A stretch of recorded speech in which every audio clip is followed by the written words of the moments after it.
Saudara pemerintah Kabupaten Aceh Tamiang menekankan agar akhir Mei 2025 seluruh kampung yang ada telah terbentuk koperasi merah putih. Hal ini sesuai dengan arahan Presiden Republik Indonesia yang bertujuan untuk meningkatkan dan juga mengembangkan ekonomi masyarakat desa.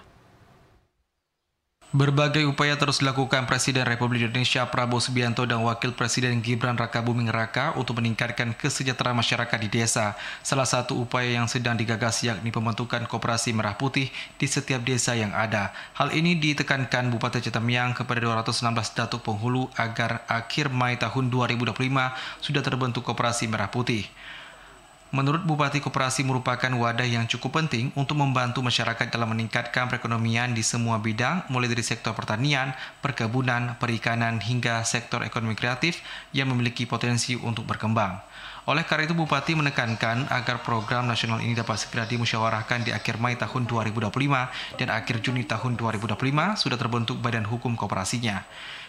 Di sisi lain, untuk dinas terkait dan para camat agar segera memfasilitasi pembentukan koperasi sebab koperasi ini bukan sekedar formalitas namun merupakan strategi ampuh untuk meningkatkan perekonomian masyarakat di desa. Hal ini juga sesuai dengan visi dan misi pemerintah Kabupaten Aceh Tamiang untuk menciptakan Aceh Tamiang yang madani.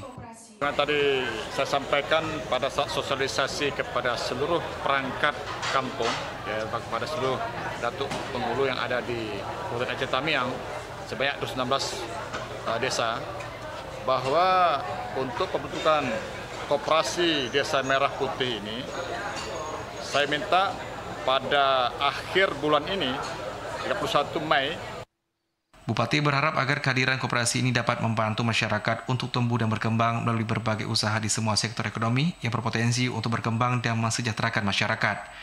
Dari Aceh Tamiang, Abdul Razak, TV Aceh melaporkan.